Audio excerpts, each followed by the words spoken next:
Going for a restart. Oh, wow. That caught me off guard. Going for a restart. Oh, wow. That caught me off guard. Okay. Wow, that's really impressive. So that's where we got the full 680, 1020. Yes, Newton Right. meter. Yeah. So, at this point of the time, usually people understand the powertrain that we put into this car doesn't Absolutely. need a V8. Yeah. So, I mean, the funny thing is, on this racetrack, I've driven some of the older classic AMGs, and I don't see this at the moment, at least. And of course, I'm not driving, but I don't feel this being any less competent. Hello and welcome to Autogefühl. I'm AJ, and this is the all-new Mercedes AMG C63 S E-Performance. If you're a follower of our channel, you would have seen very recently that we had a nice walk around with the pre-production version of this car, but we couldn't drive it. In fact, we couldn't even turn the engine on. Well, today that changes. I can't still drive, but at least we get to be driven in. And I'm really excited to see how that powertrain, the drivetrain, like we spoke about with the 2-liter Turbo 4 petrol engine and the F1 derived electric motor on the rear axle and this all-wheel drive system with, remember, a combined output of 680 horsepower, how all of that translates into motion. Let's take a closer look. now let's do a full ABS brake. Okay. Let's see what you feel. Let me prepare myself. Oh, Much smoother than you very usually. smooth. So, fahren zu langsam. Oh, he's complaining. You're not to go below 50 here. What we did in this maneuver, we recharged the battery while doing an ABS brake. That's really unique.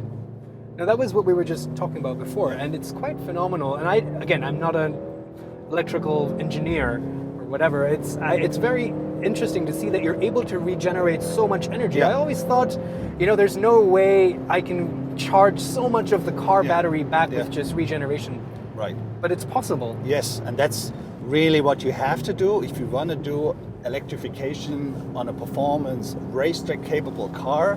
This is exactly what you have to do, and this is where all the know-how from the Formula One car comes into play.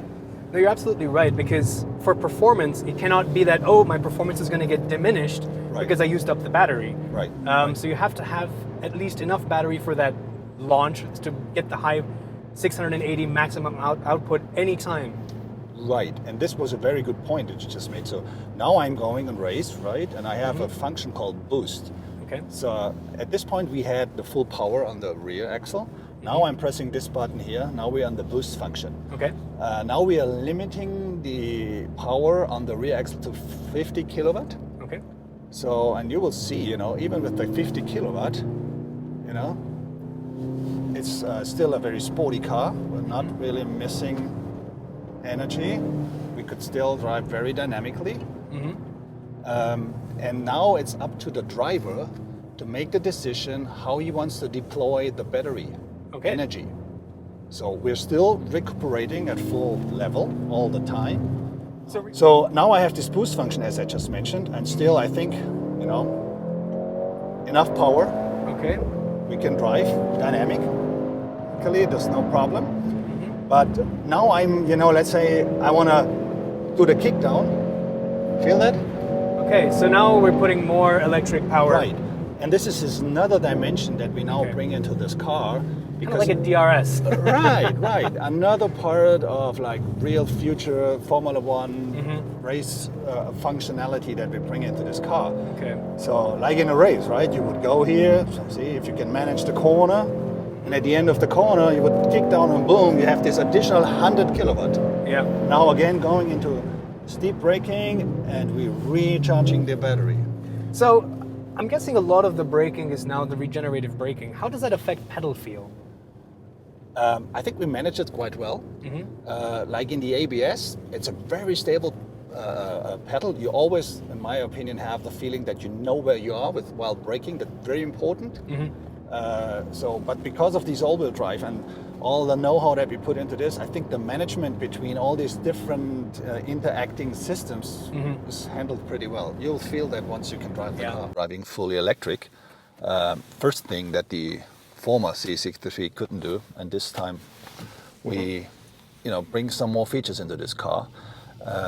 And as you can see and feel, of course, no combustion sound if you go electric, but also the smoothness of the riding. We put in it's not only that we turn off the engine, but it's like we try to give the car more comfort in this mode of going electric, because that's also the bandwidth of the car is much broader than it used to be. So also what you will see during this drive here, this Formula One technology you just mentioned, and the hardware, the most obvious thing is probably the battery. It's the same technology as we use in the AMG One and as we use them in the Formula One car. And because of that battery, we are able to go on a very high power level very constantly with energy in and out into this battery. And during this test drive, you will see the battery, we are now at, let's say, 55% maybe. And with this technology here, you will see that during this test drive for the next 20, 30 minutes, during this test drive within the next, I'll stop because it's going to talk to me one more time. Okay. Bitte Abblendlicht einschalten. Okay, so you will see with this battery technology that during this 20-30 minutes that we are gonna drive the car, it will charge and recharge fully, maybe at least one, probably very likely 2 times. Oh wow, okay, so just with regen, it's able to get the entire battery back. Right, and that's the very unique thing on the Interesting. hardware side. And also if you look at my hands here, very steep corner. Yeah. But I had only like maybe 110 degrees on the steering wheel. That's why we have added a rear axle steering. Right. It's standard equipment of this car. Yeah, it definitely helps aid the agility.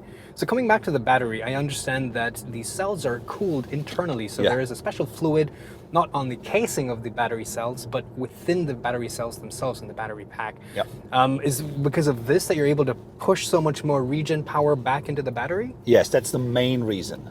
So we have the cylindrical cells. They're all, surrounded by this liquid that cools these cells to 45 degrees. So we're really actively keeping this constant temperature level. Yeah.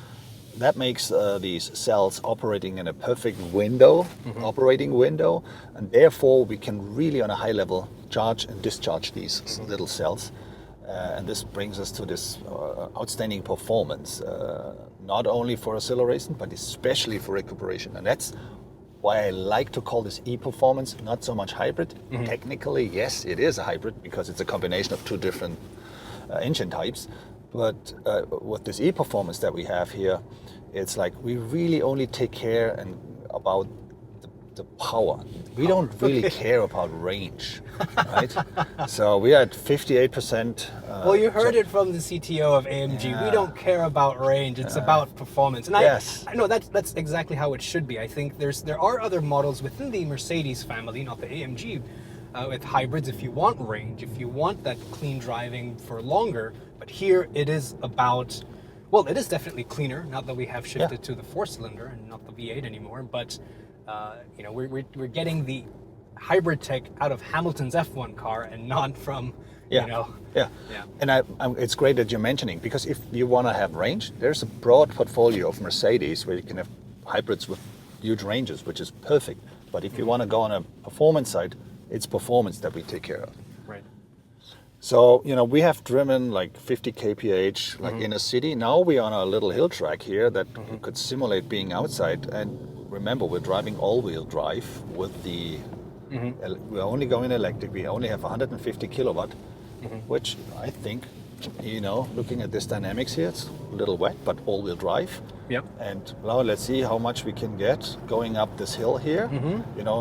The limit in Germany outside is 100 kph. We are at 100, and we're probably up to 110. See, 108. And now watch this. It's 4-wheel drive. I regenerate a lot while braking. Once I'm not doing anything on the steering wheel with my hands. I just put it around the corner, and you can also feel the dynamics that is still here, even though we go electric. So the motor is on the rear axle. I think that's one of the key points to having this very dynamic balanced chassis along with that AMG battery pack. So you're getting that weight on the rear axle. You have the rear axle steering and then the 4-wheel drive. And even though the electric motor's in the rear axle, it can also push power to the front with the 4MATIC Plus. Exactly. So it's a fully variable all-wheel drive. And it's actually, if you think about it as a picture, there's a full mechanical all-wheel drive with the engine in the front, and there's another one, the electric one, also a full variable all-wheel drive. And the combination of these two is really what is e-performance. But then I can imagine now you need a lot of software to manage the motor, the battery, of course, the electronically actuated limited slip differential, this 4MATIC Plus. There's a lot of software, so I'm guessing a lot of development and testing went into that. How was that process? We learned a lot from the one, and it's not a real secret that it took us a while to get the one figured out. Right. But there is so much Formula One software, so it's really not only the hardware, maybe even more software that went into this car. And we really, this is, AMG always takes care of driving dynamics software on the ESP side, where we do much more than just stabilizing the car. We're agilizing the car. And now we have the combination of these two different powertrains. And that really took us a very hard time to figure this all out. And with all these different driving modes that I'm about to show to you, you will see how much more we put into this car. But speaking of how much more, maybe we can turn on the engine. Yeah, let's hear it. So now we have a total different car. So I do hear the engine note being pumped in through the speakers. Is there some kind of a resonance actuator or some kind of a microphone that helps the sound? There's kind of a microphone in the exhaust system. So we're taking the real signal and just like emphasizing, enhancing it, so that the power which this car has with like 608 horsepower really fits to what the performance is. So it's also about the emotional part of the car, right? Absolutely. Performance and numbers is just one part, and I think unfortunately in electric cars you tend to lose a little bit of that emotion because you have more of the numbers, and it's really important now, and this kind of ties into how the new C63 S E-performance is the new paradigm, the new age, the new era of AMG at this level, because you're using the hybrid for more performance, but also digitizing and using software to enhance the emotion as well. Right. And this is also very important for us as a company, because the transformation of going electric, it'll happen. And we made a clear decision for that. That's why we introduced this powertrain in this car. Of course, people say, it used to be a V8, but hopefully it works out in the next 20 minutes that I can show to you how much more people will have with this car. Right. We're going into a new kind of game. That's, I like this game-changing thing, because now we're adding features to the car that we couldn't have. Not only all-wheel drive, not only going fully electric and so forth, but also things we know from Formula One, like managing energy. And managing energy gonna be very crucial for your future success as a company when you probably have a sports car going fully electric. So everything we do here also, you're already investing into the future with this. And it basically really started with the idea with the one that now turned into the GT 4-door. Now it's in the C63, that's a very important part for us. And also, maybe going down this hill one more time, I can also show you how much electrification we have in the car. If I, for example, go back on electric and I push this button here, I can change the recuperation level. So now I'm mode 3, which is like one pedal drive. People know from an electric car. Even this is incorporated into this car here. So we have the engine on now. There is more F1 tech in this as well, right? Yes, absolutely. I think the main part you just wanted to mention is the electrified turbocharger. Right. And it's on a 400-volt electric motor. So again, high voltage on the turbocharger. And this really enhances the combustion engine one more time. And it's a perfect match to the electrification on the rear axle. And I think still enough emotion, right? All-wheel drive, easy to handle. Yeah. The rear axle steering also makes it more playful. Right. I don't think anybody will say you're missing something here.